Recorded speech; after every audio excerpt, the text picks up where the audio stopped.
Donna Nelson, holistic empowerment coach, lifestyle strategist, and organizational well-being consultant. The rest of this month, the month of April, which is National Awareness Month, I am sharing with you some tips, tools, and strategies, some very practical things, evidence-based, that are going to support you in not only managing your stress, but building your emotional resilience, your emotional immunity, but also your physical and your mental, as well as your spiritual aspects of building your tolerance to dealing with stress. So today, on day 5, I think it is, how to stop making someone else's stress your stress. So very often, we seem to absorb the energy of others, and right now that is so common, right? So we're on Facebook, we're on the phone, we're on different aspects of social media, listening to the news broadcast and the things that other people are getting all wound up about, or being negative about, or worrying about, or angry about, or feeling sad about, mourning about. We tend to sometimes get caught up in that, even if we don't know the whole story, even if we don't know the people that are involved, even if we don't even know if it's true. But we attach to it, and then we internalize sometimes those emotions. I know I've done it myself. I'll be reading something and be like, that makes me angry, or that's so stupid, or why do people think like that? And then we're just internalizing, drawing in this energy that has nothing to do with us, quite honestly. So while everything that is going on with COVID-19, whether it's a financial impact or a health impact, some negatively impacting all of us small business owners in one way or another, yes, it's easy enough to feel some negative energy around that if we choose to. So that's part of it, if we choose to. So if you easily feel the emotions of those around you, even if you're just talking on the phone, or even if you're just reading a post and you can feel that energy coming through that, which is merely just your perception of it, or your perception of the words that are being used. But if it's hard for you to not feel what others are feeling, I know the topic of conversation this morning, for example, when we were doing Healing Circle with the Adopt a Single Mom Project, the moms were talking about how easy it is to absorb what our kids are feeling. When they're sad, we're sad. When they're angry, we feel angry. Whether it's the same thing they're angry about, or we're angry because they're angry. So it's easy sometimes for some of us to feel very easily others' emotions. So if you classify yourself as being highly sensitive, you get overwhelmed very easily with situations that are going on with others, and as a result then feel anxious or depleted and drained, this topic is for you. So how do we own others' feelings, and why do we even do that? Why do we allow that to happen to ourselves? Well, there's a couple of thoughts I have on that. And one is that sometimes, oh, am I not plugged in here? Guess I better plug myself in before I go dead. That would not be good. I've been having technical issues today, so plug in. Okay, I think we're good now. So, quick diversion. So a couple of thoughts on that. One is that this is what I see so often. For those of us who maybe haven't done all of the healing work that we do, I see this so commonly in the helping field. It's like the wounded healer, right? And us moms are that person, even for our kids, right?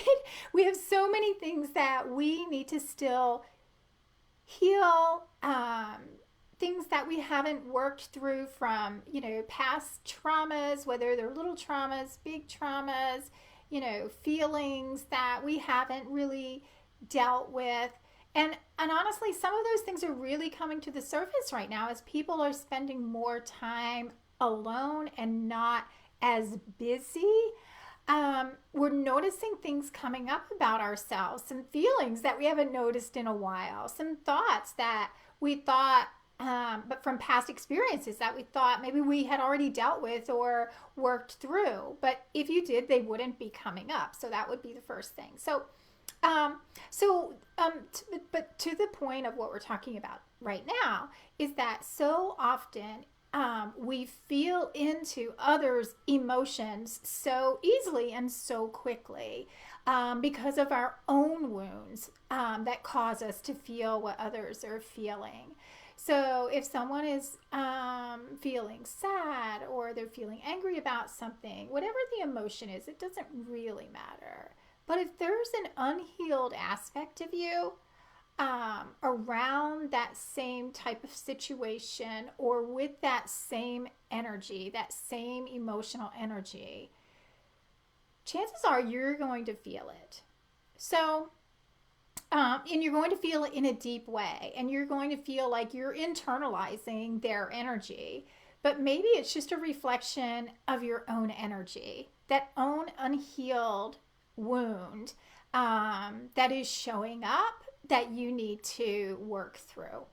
So on that, if you feel like that is like an aha for you, that really resonated with you, in this post I have a link and I want you to book an appointment with me so I can help you work through that. So right now we really need to be getting rid of this energy that is not supporting and empowering us, because you're going to be absorbing more and more, and that's really a detriment to your health. So as we heal and build our own emotional immunity and resilience, we can really empathize and support and help others without internalizing their experience as our own. So that would be one part is when we stop absorbing that emotional energy from others. It allows us to start taking better care of ourselves. We really have to take care of all aspects of our being to support our overall well-being, our overall immune system. So we need to take care of our physical, social, emotional, and mental, physical, social, emotional, mental, and spiritual well-being. I think I covered it all in there. So it sounds like a whole lot, but it is a whole lot, but all parts work together. So as you work on these aspects of building up your tolerance and your resilience and healing some of these wounds, you'll find that you will less absorb other people's energy. So here's the second thing about that, is that it's our responsibility, not my responsibility, to absorb somebody else's energy or to own somebody else's energy. And it's not yours. So if you're mad, I don't need to be mad because you're mad. If my son is sad, I don't need to be sad because he is sad, right? Like that's his sadness. So I can empathize with that. I can hold space for that energy and support someone working through whatever those that pain is, whatever those emotions are, no matter how severe it is. That only happens though as we build our own spiritual and emotional resilience. When we're struggling with our own space there, right? When we don't have our own that strength of our own emotional well-being, and we don't have our body isn't feeling strong, then we're going to be more vulnerable to absorbing these energies from others. So what was my note that I had on that? Just in that, when we don't take care of ourselves, our own immune system and our energy is depleted, and that makes us more vulnerable. So, and generally when I'm having these conversations with clients or, in my circles, this is what I'm hearing. I'm exhausted. I'm overwhelmed. I feel anxious. I worry all the time. I'm susceptible, to getting frequently sick and all these things. These are merely signs that your body, emotionally, mentally, physically, spiritually, is not where it needs to be able to support yourself, to not absorb other people's energy. So what do we do about that? So let me just give you a couple of ideas. So one of which is you can start, one is by identifying what's going on. So you're noticing this heavy emotion, and so just name it. Right? So name it, identify where you're feeling this heaviness in your body. This is going to really help you start with this sense of inner awareness on how you're experiencing this, because it will generally be the same emotion you're going to generally be feeling in the same way within our bodies. And so a couple of things that you can do to help with this is writing it down. So you're naming it, you're identifying where you're feeling this in your body, and you're writing it out, because that's helping process the emotion out. So one of the most powerful things that we can do when we're feeling something that we want to get rid of and don't want to internalize and don't want to hold on anymore is this power of letting go. And the way that we let go, one of the many ways, is by writing it down. That's expressing it outside of us. It's like it's pushing it out. Another way that we can do this, though, and through breathing is keeping us grounded. This is another way of just building our emotional resilience. Doing breath work is going to keep us grounded. So there's all kinds of breath work that are really powerful for this. One is alternate nostril breathing. Another is 4-7-8. Dr. Andrew Weil, you can Google it, either one of those things, and learn them. There's a bazillion things on blogs and Dr. Andrew Weil's website with videos and YouTube and so forth on how to do them. They're extremely powerful in not only balancing both sides of the brain, but also your nervous system. So, and then through meditation, meditating helps bring us into getting grounded, but meditating through visualization. So here's what I mean by that. So you're visualizing that aspect of yourself, that releasing that emotion that you don't want, right? So the exercise we did this morning, right? So we're visualizing whatever this heavy negative emotion or this experience is, whatever it was, right? And you can envision it either way, right? So envision it like going poof, drifting off until you're just watching it and following it until it disappears. That's one way.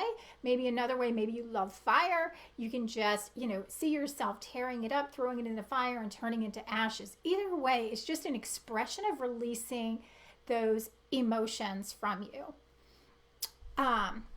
So those are some of the ways that you can stop holding on to other people's emotions. But what is something that's really practical as well? So one of the things that I've learned to do is identify, is this, so, and asking yourself, so, if it's someone really close to you, someone that you live with, or a really close friend, or a sibling, or something like that, right? So there's some people we have to give space, but nonetheless, is this my problem? Is this my energy? Is this my responsibility to internalize this feeling? No, this is your energy, and I'm here to support you, but I don't have to own it with you, right? So that in itself is a powerful question. And I have friends that do that to me. Believe me, I could rant and go on like the best of them. But I have friends that will just be like not even want to hear it. And it is for me, it's a great awareness to realize, like, what am I doing?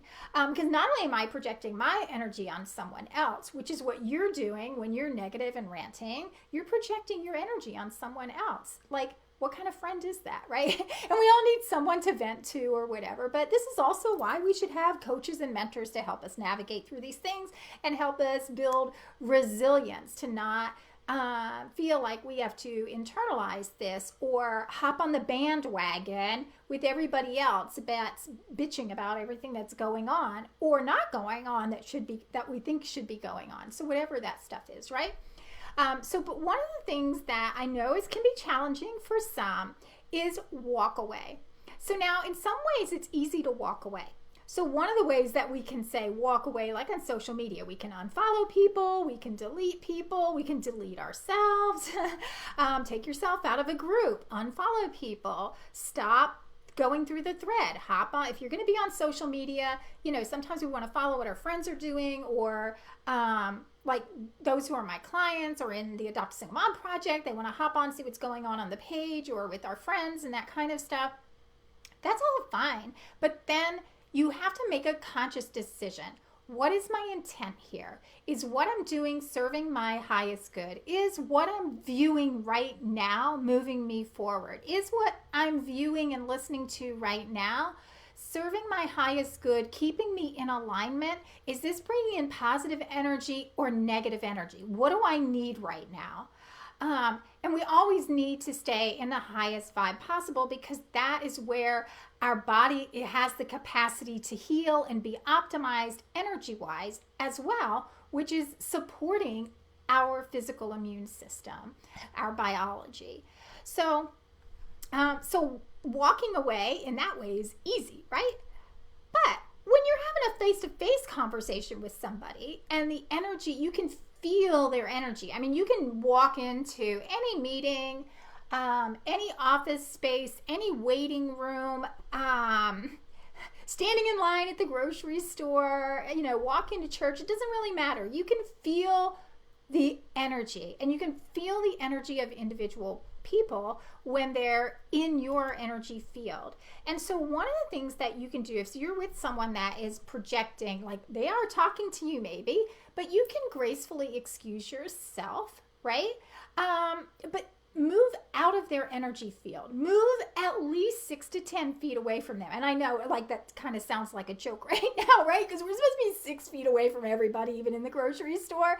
But the truth is, like, that's our energy field. That's even been measured by HeartMath as the energy projection of our heart energy.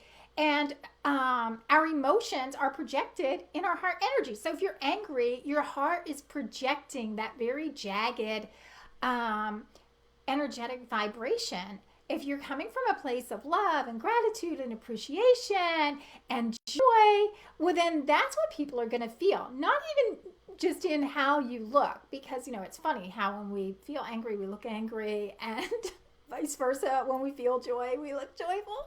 So it's not just what our physical appearance feels like. It is the energetic field that surrounds us. So move out of someone's field of energy would be one way. And then practice vulnerability. While I know that this is a challenge for some to lean into the energy as opposed to being resistant. But here's the challenge with resistance and why vulnerability is more powerful. Because when we're in resistance, like, oh, I don't want that energy, oh, they're repulsive, or, you're trying to, put on your armor and not let any of that, penetrate you because you don't want to absorb any of that. Being open, again, this is coming from that place of love and not coming from a place of fear. Vulnerability is in that place of love where we're open and trusting not only ourselves, but the universe. So this is about trusting our inner self, coming out in a place of love. So being vulnerable is where you...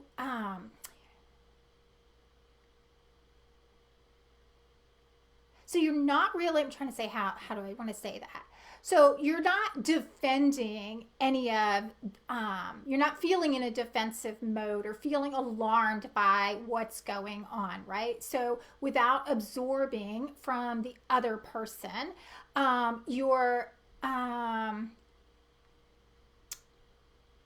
it's almost like you can validate their feelings without taking it on. That's really, I guess, what I'm trying to say. So you can be in this, like, as it's kind of like holding space, right? So you can just be empathizing with them without absorbing it, right? So you can also relate to what they're saying without absorbing it. Okay, so that's vulnerability. And I talked about meditating through visualization and the breath work. And what else shared there? But so that should be a good start. Not allowing yourself to be depleted or absorbing the energy of others. First off, it's not your responsibility to feel what other people feel. And if you are easily overwhelmed and know that you very easily absorb others' energy and whatever their emotional experience is that they're sharing, know that it very well could be your own wounds that have not been healed, and that, working with someone to work on that is super important, because otherwise this doesn't go away for you. Yes, there are things you can do, which I just named, to help build your resilience, but these things are going to keep coming up. So go ahead and just get the healing around those things that you know are coming up for you. And you'll know, because they're going to come to the front of your mind, a memory of it, right? Or this recurring emotion that's going to keep coming up. So write them down. Feel free to reach out to me to let me help you with it, or someone to help you work through those things so that you can heal those old wounds. All right. So that is today on how to stop making someone else's stress your stress. I will see you tomorrow.